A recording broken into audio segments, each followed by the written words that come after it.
Well, we're all unmuted. We have the ceiling mics on, but we also have these gooseneck mics that'll pick you up just fine, Donna. Okay. So, good morning, everybody. I would like to call the meeting of the Scio Township Election Commission to order, January 24th at 10:01 a.m. I'll acknowledge present is Supervisor Hathaway, Treasurer Palmer, and myself, Clerk Flintoft, statutorily members of the Scio Township Election Commission. Also with us today is Deputy Clerk Mary Gillis. Thank you for being here. I see here in the public, we have one member of the public joining remotely. C, adoption of the agenda. I'd like to suggest one change to the agenda, an error I made, to remove the approval of the minutes of the October 21st meeting.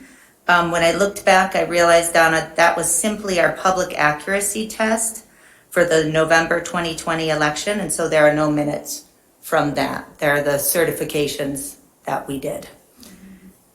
And that feels like a very long time ago, Donna. You think? I remember it was you and Nutan and me were here testing 17 machines. Is there support for that amendment to the agenda? Support. Support by Hathaway. All in favor, say aye. Aye. All opposed, say nay.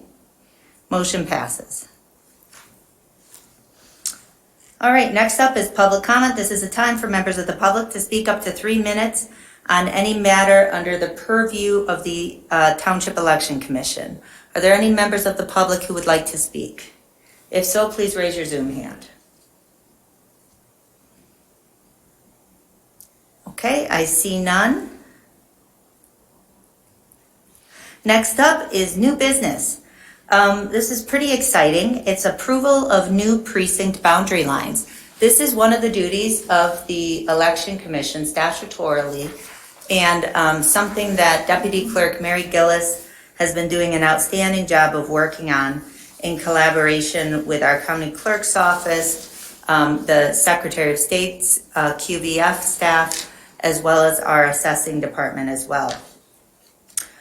So briefly, background, we have various occasions where we need to adjust precinct lines, but of course we don't want to do it any more often than necessary.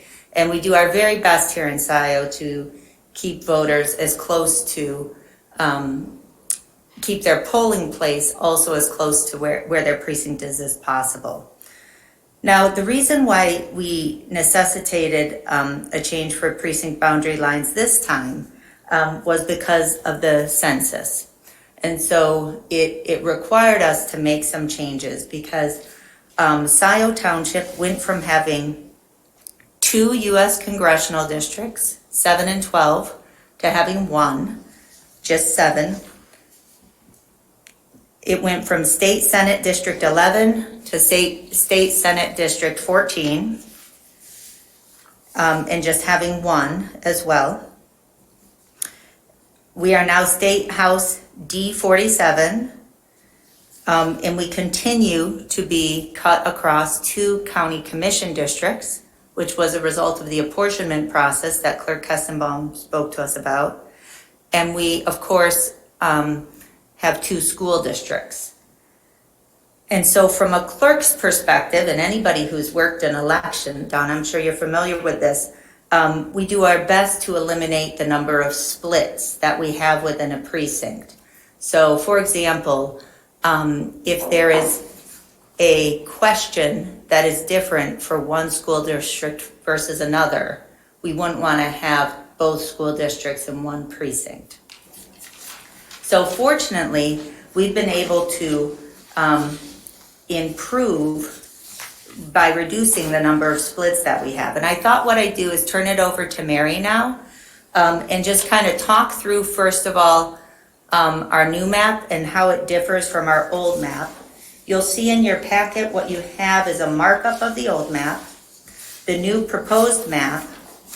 Page 9 are the proposed precinct boundary districts. And goes over the counts for each. So under each description, you'll see how many residents. And Mary, maybe you could also give the background on how we used the census data this year. Okay. So, there were, as you said, there were a number of priorities that we had to attack in changing the, in contemplating changing our district, our precinct boundaries. Clerk Flintoff addressed sort of the political ones. I kind of focused on the numerical ones. The number one stipulation from the state about precincts is they can't have more than 2,999 active voters in them. And two of our precincts, let's put up the old map for a minute. Okay. Two of our precincts, in the way things were before, were getting close to that, or would likely go over it in the next 10 years. And ideally, we're setting this map for 10 years. So we looked at future development as well. Right. So Precinct 7 and Precinct 8, I believe, were both over, they were both at about 2,400. Yeah.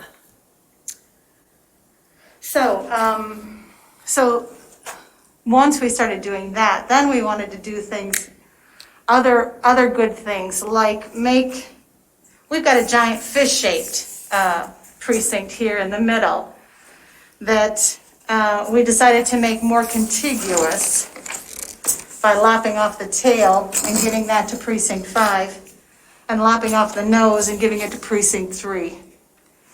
Also, we had almost the entirety of the western half of the township in one precinct, in Precinct 2. We just had these two little bits chipped off there. And we kind of thought, well, some of those folks are having to travel all the way across the length of the township in order to vote. So we scooted over the line from 4. You can see, I think there's a marked up one in your packet. Yep. So maybe that will help. The interesting thing about cutting 7 in half is that they only lost 600 voters by doing that. So you can see that this area here has 3 times as many voters as this area here.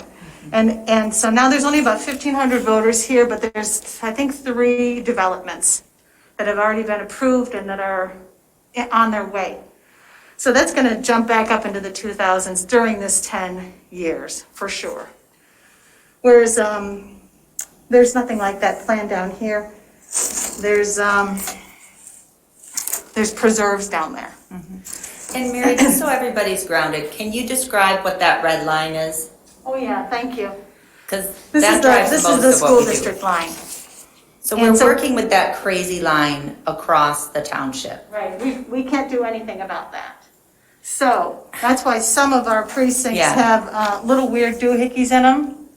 And that's just, if it were up to us, we would follow Zebra Road, we would make 4 squares and make everything beautiful. But we have to deal with the school district line. And so the other things we have to deal with are setting things on major roads. And so this is Dexter Ann Arbor Road. This is all kinds of things, but that's the school district line. So that's nothing to do with us. This is Wagner. And here we have the county commissioner district that's different than the entirety of the rest of the township. And we just really lucked out with all the redistricting that You happened really at the county and the state level, the federal level. We just really lucked out because I know from talking to the clerk over in Ypsi City that they just got split up into 11 pieces. It's just like a pie. And so did Ann Arbor Township as well as Lima Township. So some of the Yeah. smaller townships are now dealing with all these splits. And what that means is that they've got to buy X number of ballots for, even if they have 100 voters that are in a particular, they've got to buy 500 ballots because that's the way they sell them.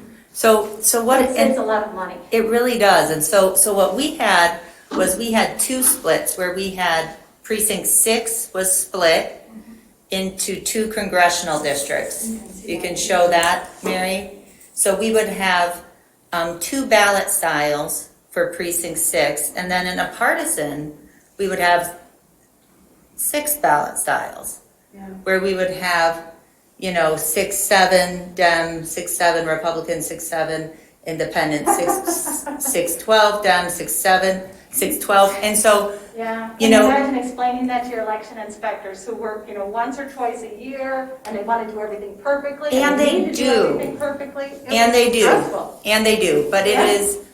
it is a lot of training, and it is more room for error. We have not, I made that error once, I remember, in an absentee ballot, where I put the wrong one in the envelope, and I started handing it to the voter, and I went, oh my gosh, because it's just so easy to do. So, and then also, for the new map, Mary, if you wouldn't mind showing it, with the new county commissioner apportionment, they cleaned it up because there had been a little bit of, we're mostly county commission district 1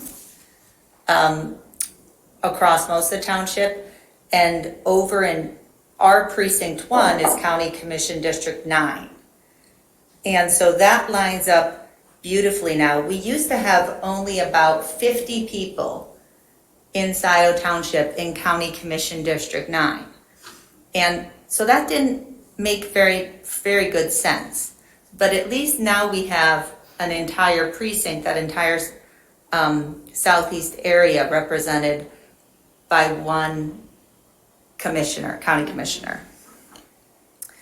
And I'm also very proud to say that we used the 2020 census data. And we have all of these numbers aligned by census block. So census uses 2 primary kind of geographic areas to count people. The tracts are the big ones and the blocks are the small ones. And so this goes by census block. And so the census provides tons of information, including voting age population, voting eligible, so the number of people 18 plus who are US citizens, therefore eligible to vote. So for the very first time, we have real data where we can look at the number of people who are actually registered to vote against our best count or estimate of the number of people eligible. So we've always had, a decent sense of that, but we've never been able to line it up exactly because our precincts didn't align with the census boundaries, but now they do. So discussion and questions. I'm curious why there are those, what did you call them, doohickeys in the boundary for the schools? Yeah, there's a teeny tiny one here. No, I don't know that. And they're just history historic. of When I that. talked to Andrea in assessing about it, Donna does. maybe Donna knows. Thank you, Donna. Let me turn back. As you stated, as we've all said over time, Zebra Road would have been the perfect split between Ann Arbor and Dexter. Yes. We had a resident, business owner on Jackson Road. Oh, no, he wanted all of his property in Ann Arbor. And he was able to, however, accomplish that arm that goes out. It includes- Which arm? That one? Well, the one that's Dexter, it's the old Farmer Graham property. Oh. He did not want his property in Dexter schools. Okay. And back then, when they established, because if you live close to a boundary, you could send your kid to either. I remember my parents talking about that way back when. And they had to do something for the schools because of, the aid, the everything. Sure. So that's when the state went to, you have to decide, do you want your farm in this district or this district? And if you follow the line, if you know where kids are going, if you go up Parker or whatever, you can definitely see this finger that goes out for Ann Arbor School. And that was the reason. Politics, whatever. And we have to live with it. But it does, it's, that big map doesn't show all of the tiny ones, but it does, it goes around particular parcels, and It's weird. it is very, very strange. So, part of the process with assessing, and our associate assessor, Andrea Garrett's been very good at this, is anytime there's a new development, we get streets added, and then we work with the state to update what's called our street index of new addresses or changed addresses in town. So Mary, one more time, would you be so kind to go through the new map and describe what's in the key here in each of the districts? Because this is gonna lend itself to all of the notifications we're gonna be sending out to people. You'd like me to explain the key? The key, please. Okay, so the entirety of the map is in peach, except for commission district, county commissioner district 9, which is in precinct 1, which is the entirety of our precinct 1, which includes these little doohickeys that are these little islands of. And those are the remaining islands. All right, that everybody knows about. And then this is also contiguous with State House District 33. So precinct 1 is going to be in kind of a different position, voting position than the majority of the township. And then township-wide, we are all in State Senate District 14 and Congressional District 6. Which is the new, well, I don't want to call it the Debbie Dingell district, but I understand she's moving here to claim it. So is there more to? District 6 is what you said, for the Congressional district? Congressional district? Yeah, it is. And it's on the key of the map here, so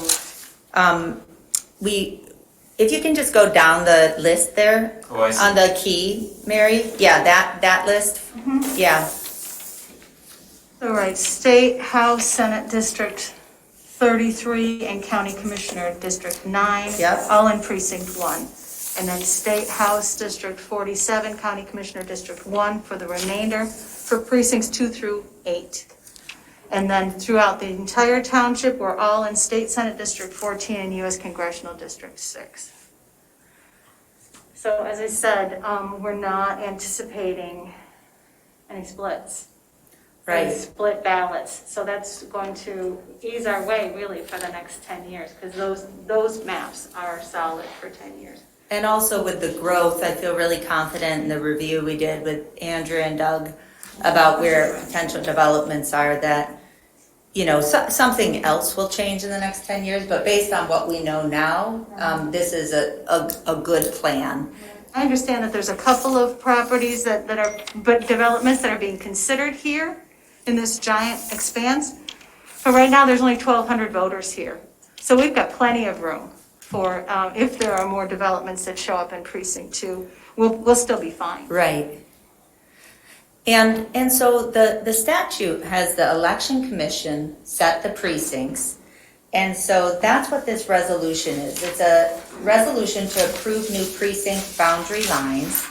And so what we would be approving today is this map along with these accompanying descriptions. The descriptions, how they're used, is they're very technical. And Mary, can you share who all has reviewed these to get them as technical as possible? Yes, my victims in the office. Yes. I thought you were going to say Mary, Mary, and Mary. No, Yeah. oh my gosh, no, mapping is not my forte. And so the first person I asked for help in reviewing the descriptions was our associate assessor, Andrea. And then I went through it, made those corrections and went through it again with Christy Aiken. And then I made those corrections and I went through it again with Warsha Kulkarni. And every time there were, fewer and fewer, but little things that I feel much more confident that when we send this to the state, that I'm not going to be getting frantic phone calls about what I meant, because it passed Yeah. those three. And so it would be, approving the precinct map, if there's anything that we need to change in the description to make it more clear for the Secretary of State's staff for the qualified voter file, we will. But it would be approving the precinct boundary lines. And I have a proposed resolution here, and then the way that the process would work is when we approve the precinct boundary lines here, then Mary and I will work with the Secretary of State to get these new precinct boundary descriptions integrated into our statewide qualified voter file. And we'll actually go through for the next couple weeks and update our street index. And what I can tell you, and why I appreciate the board approving the expense for notifying all the voters, is we already knew every single voter is going to have at least one change, if not more. And so we have to send out voter ID cards, new voter ID cards to everyone. And even just given what's happened at the state and federal level, there'd be some changes. And so we thought we'd make some adjustments to just kind of streamline things for voters. Jessica? Yeah. I'd like to thank the board for approving our budget for notifying notifying our residents at this point, in part because I think it saved us a lot of money. It does. Because in talking to the distributor, our printer, not the one down the street, but the one who prints the ID cards, the prices of paper have just gone crazy They have. during the pandemic, and they expect that to continue. But we got, because we did it so early, we got warehoused cards. So we got the old price. And everybody in the entire state is going to be asking for these cards. Yeah. So they're going to be paying more and more and more as the spring goes on. So thank you so much for approving our request. Yes, and they arrived about 5 weeks ago and we stashed them away. Yeah. So, Don't tell anybody what. yeah, behind several locked doors. Yep. Some other clerk will come in and try and pilfer them or something? Yeah. Ha, ha. So, are there questions? You will see, I mean, when you look at the precinct boundary descriptions, we are always going to have precincts that some are bigger than the others. The most extreme may be precinct 1, 2231 versus precinct 2, 1252. But there's no real importance to making the numbers of people in a precinct even, and I want to be clear about that because there's no representative for each precinct. It's not like the city of Ann Arbor. There's nobody representing each precinct. It's just a matter of, making it as smooth of a voting process as possible for our voters. And a big part of that is reducing the number of changes. So that if there's something that, precinct 2 voters have been doing for decades, such as voting at Township Hall, we keep it that way. And we also would be making this change as soon as we can, because 2022 is a big election year, and we just want things fixed for the entire year. And after the Election Commission would approve the precinct maps, then the next item of the agenda is just to discuss the polling places. But polling places is something that's approved by the Board of Trustees. But just so you know how those two things fit together. It's interesting, your thought that you put into precinct 2, the proposed, and looking at the possibilities. We are just about built out in this township, so your 10-year projection may be fine. We may not have to do a lot of changing. We're hopeful that we won't need to make any changes. Yeah. Because we've tried to be as thoughtful as possible about looking to the future population, where it's going to happen.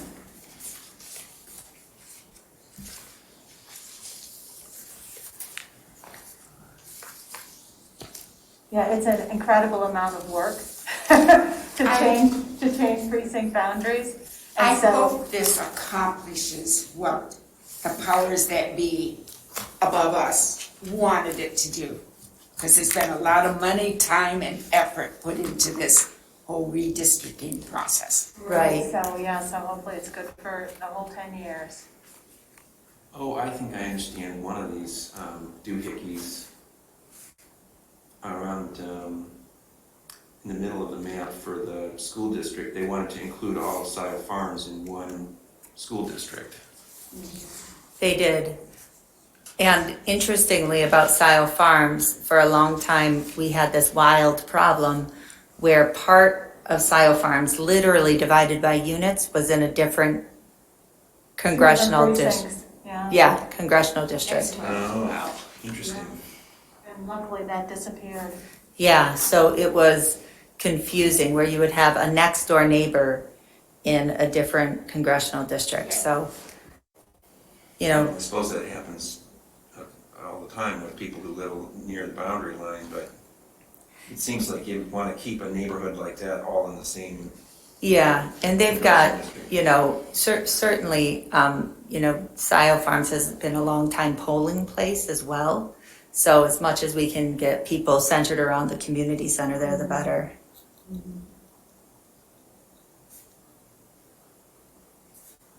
Most important is neighbor against neighbor on viewpoints. We get that with the federal election. Let's not do it locally. please. Right. Or try to mitigate it anyway. Right. Precinct two is actually going to see if all three of the plan unit developments go through quite a lot of growth, but it looks like it's got plenty of room to accommodate. Yeah, I think so.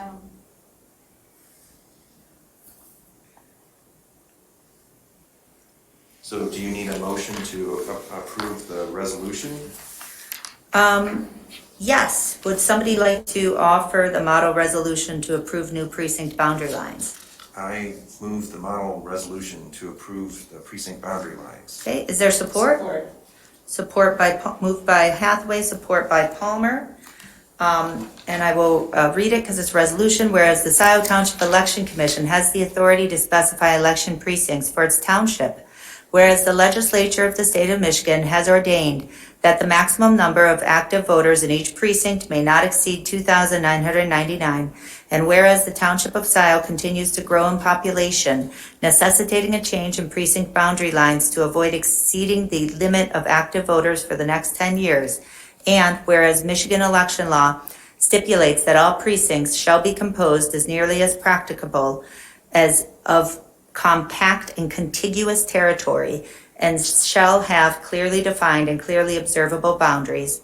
And whereas the township clerk shall take all necessary actions to implement this resolution, including providing notice to all voters, and whereas a map and other such documentation as required by the Michigan Bureau of Elections is attached, therefore be it resolved that the Election Commission of the Township of Scio hereby adopts these precinct boundaries for the period of 2022 through 2031, unless amended by future resolutions. I'll pause and just see, is there any public comment on the proposed resolution? From our one attendee. I see none. We have two attendees, Oh. Pam and Rob, hello. I see no public comment, and with that, I'll do a roll call. Palmer, Yes. Hathaway, Yes. Flintoff, yes. The resolution is adopted. Thank you. Great work on this, Mary. Thanks, Mary. So the next item we're going to talk about is polling places proposed for 2022. This is for discussion only, but want to get your input on it prior to bringing it to the board. Not tomorrow, but I'm going to bring it on the 8th. So you'll see here a page which lists the proposed polling places, and you'll see all familiar polling places. The one new polling place that is stepping up to offer their space is the Kiwanis Club at 300 South Stabler Road. So I really want to thank them, and I want to note that all of our polling places provide the space for free, which is just outstanding. It's a great service, and we really appreciate it. We're getting a panorama. Something was happening there. Sorry about that. I don't want to make anybody dizzy. So I'll go back to the map in a second, but on the proposed polling places, Washington Intermediate School District has last year served as a polling place for 3 precincts, 1, 6, and 7. We're shifting that to 1, 3, and 6. WISD is an outstanding polling place. They have a lot of space, a lot of good parking, and it works really well. And let me get back here, Mary, to where you are. Isn't that Carol Merrill, 1, isn't that 3, hysterical? and That's funny. 6. It literally turned all the way around up there. I'm not sure why. We have a very sensitive, It's an eagle eye view. a sensitive, There you go. lock it. So if I'm doing my Carol Merrill, 1, 3, and 6 are gonna meet at WISD, which is around here. Thank you. We are really trying to make our polling places make sense, trying to put them near or in the district that they're serving. Yeah, I was kind of curious about number 4. Right. Precinct 4 coming all the way down to Jackson Road to vote. Yep. Mm-hmm. Well, they used to go, 4 used to go to Polo Fields. Yeah, Polo Fields has been, 4 has been going down. So they're used to traveling some distance. Yeah, there is not much enforced. So the criteria for a polling place is it's got to be a government building or a nonprofit, including churches or other religious places of worship, or if it's a housing complex, apartment complex, or something like Polo Fields or Scio Farms. If there's more than, I think it's 150 residents, then you can meet in a private space dedicated to those 150 plus residents. So they have like A meeting hall. So for example, like Lakestone, they don't have a very good meeting place. We've looked at all the different, apartment complexes and things, but certainly for any new developer, making sure you have a good community room we can use as a polling place is good. Yeah, it's really exciting for the folks at in 8. In 7 now are going to be actually voting in Polo Fields. So Polo Yes. Fields is in 7. They're going to be voting in the Polo Fields dining Yes. hall. So that's pretty exciting for them because I know a couple of them just saw polling place, showed up at the polling place one voting day and were a little bit irate that they weren't going to be allowed to vote there because they had to. Yeah, which was fair. But if you Yeah. think about the areas of 4 and 3, those areas, there's just we have not been able to identify polling places in those geographic areas. So they've always traveled. 2 and 3 have historically always voted here at Township Hall. And this is going to be a change. We are going to keep 2 voting here. But with the reforms of the last 2 years, Township Hall has changed a lot on election day. It used to be just 2 precincts and then maybe counting some absentee ballots. Now it is 8 AV counting boards, which is basically my number of precincts has effectively doubled from 8 to 16. 8 AV counting boards are here all day on Township Hall. We had 2 precincts, and then we have a clerk's office that's open for about 4 weeks leading up to and all the way until the close of polls. Right. So That voter registration is going on. same day voter registration, And 10,000 absentee ballots 10,000. are being counted. So before that, I think when Nancy left. What did we have on the permanent absentee list? Like 3,000. 3,000. And that was after 2018. Yes, so that was a big, big election. The attendance was about what it was in 2020. It didn't exponentially improve, but it all went to AV. That's So right. a ton more work for us ahead of time, and then a huge crowd of people here at Township Hall processing that on election day to count them.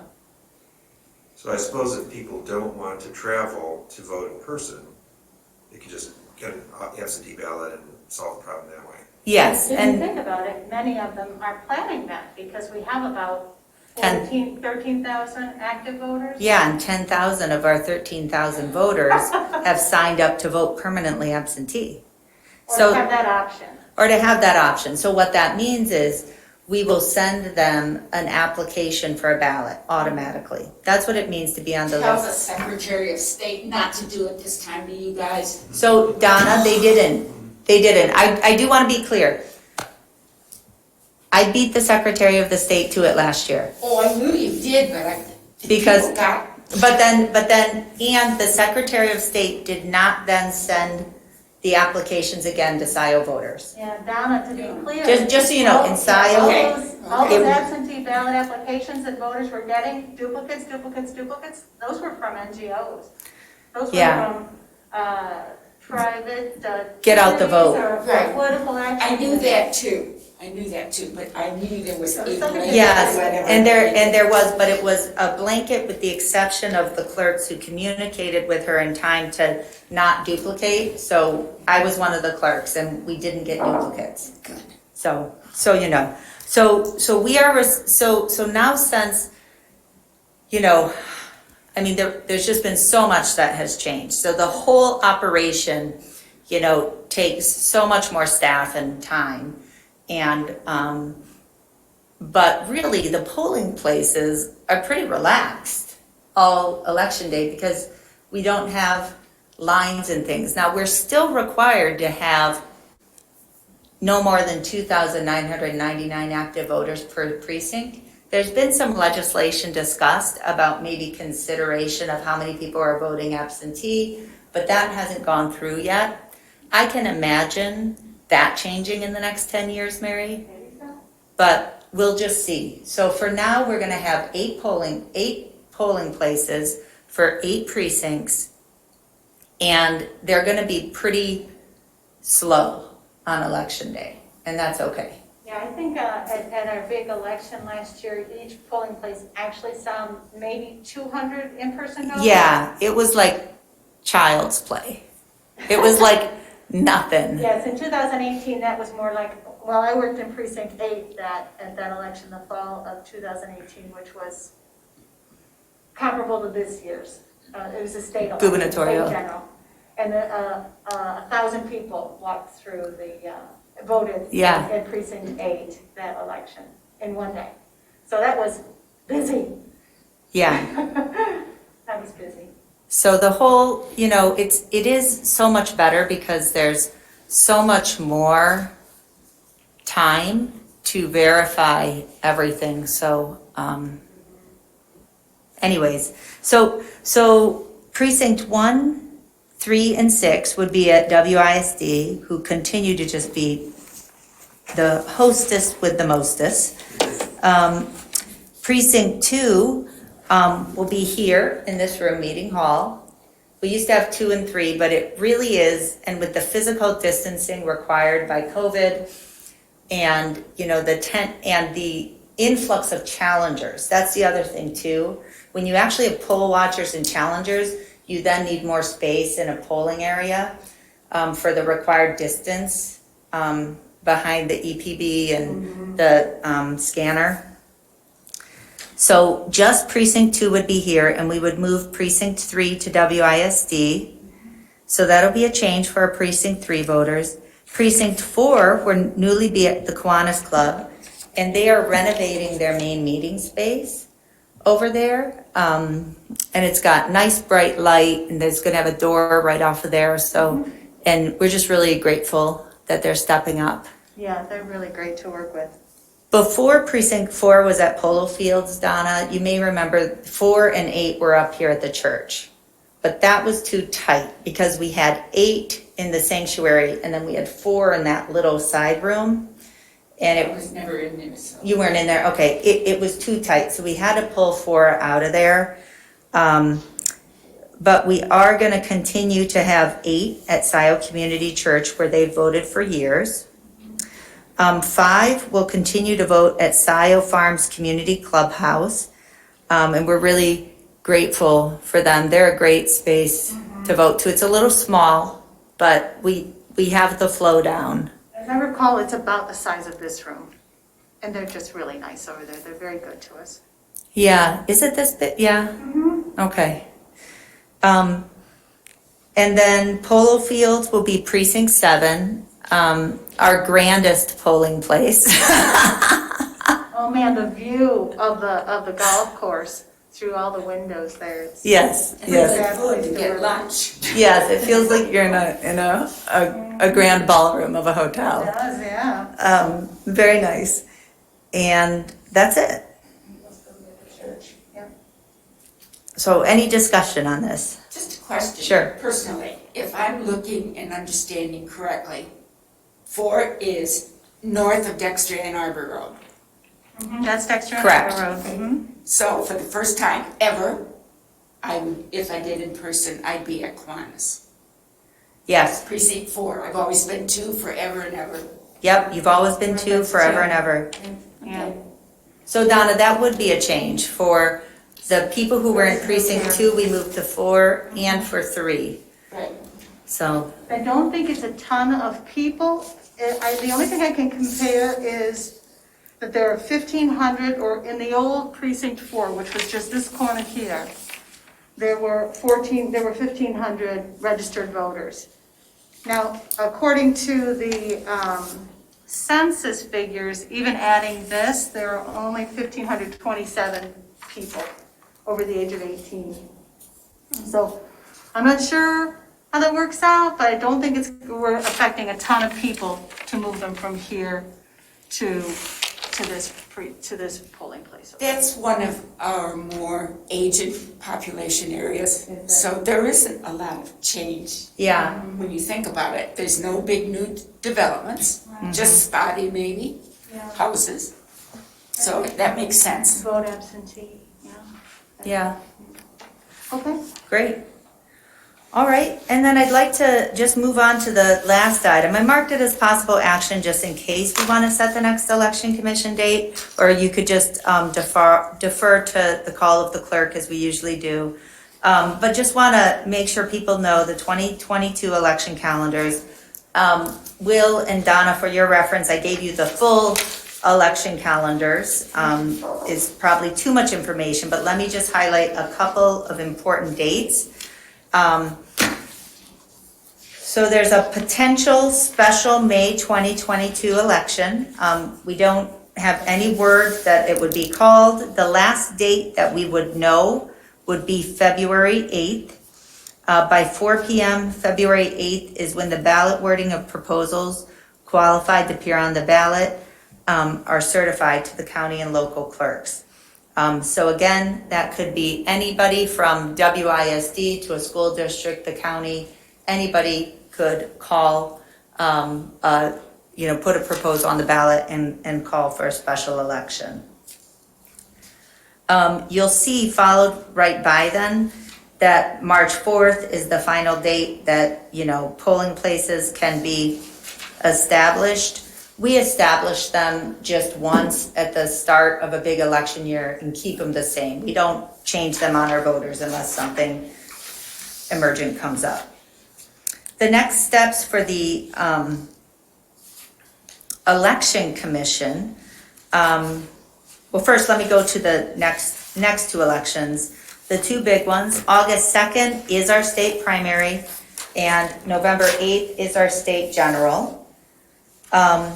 And there'll be all sorts of deadlines. So we'll be busy here starting in April, taking in nominating petitions and filing fees for people running in the August primary. So we'll be communicating out about that.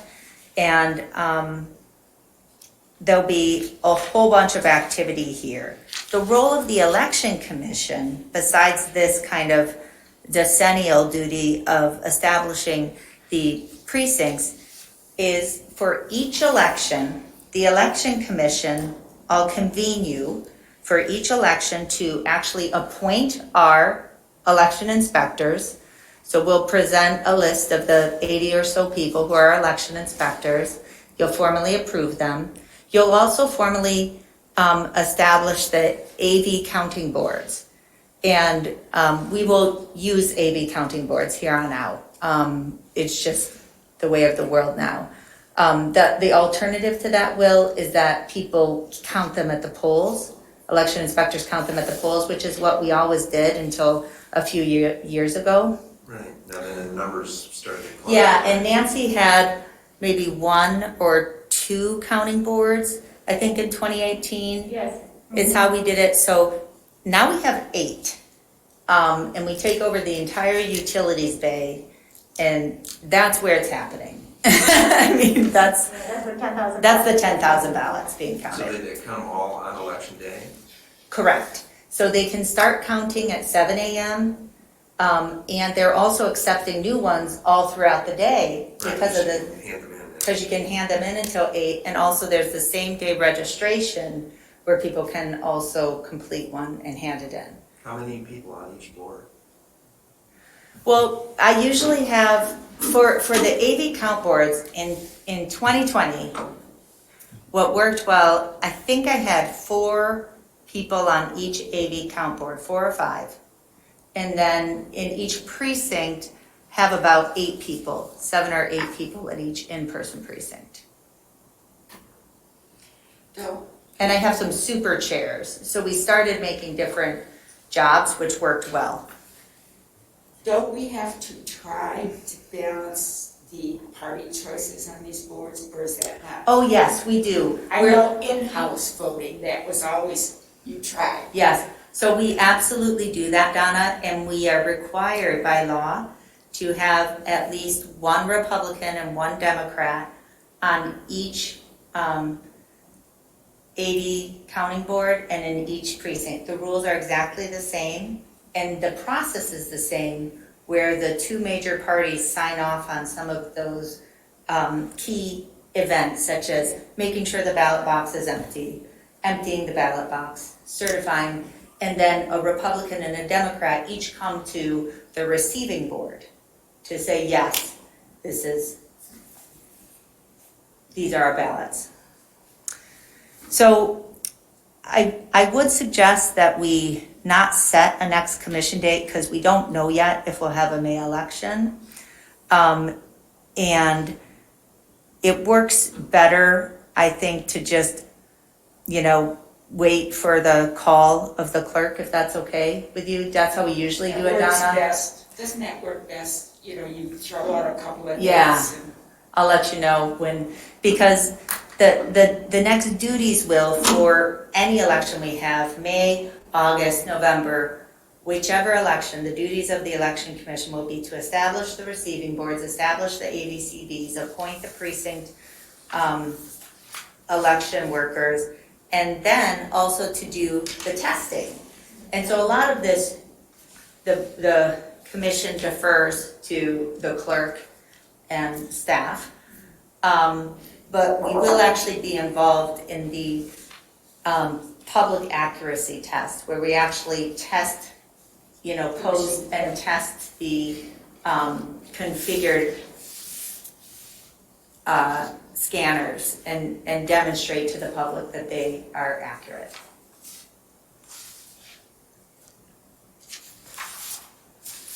Any questions about 2022?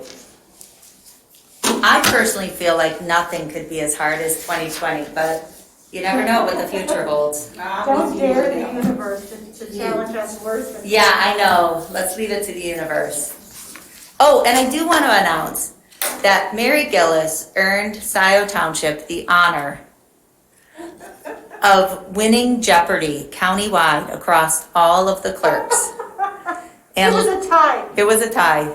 Oh, it was a tie It with, was a tie with Jackie With Bowden, Jackie? the award-winning clerk of Ann Arbor. yes, so I think I'm proud about that, too. we have our, yes, you should be. Yeah. She's pretty amazing. Yeah, she is. We have a very active county clerks association, so we have meetings about 4 times a year. The last one on Zoom, there was a Jeopardy competition that Mary won.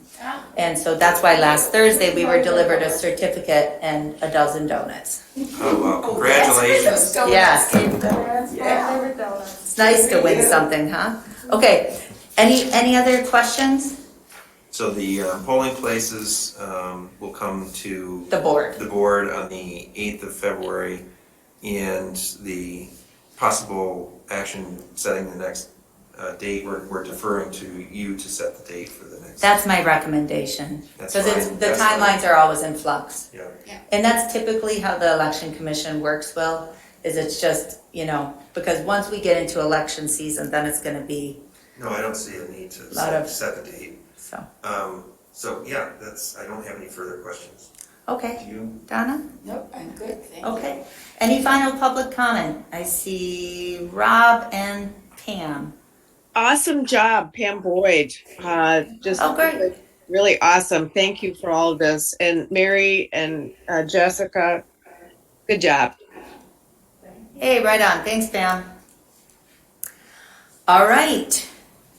And with that, is there a motion to adjourn? So moved. Support. All in favor, say aye. Aye. Aye. All opposed? So when I say all in favor, I forget to say yes myself, but I'll get this down. Oh, I heard you say something. Oh, all right. Have a good day, everybody. You too.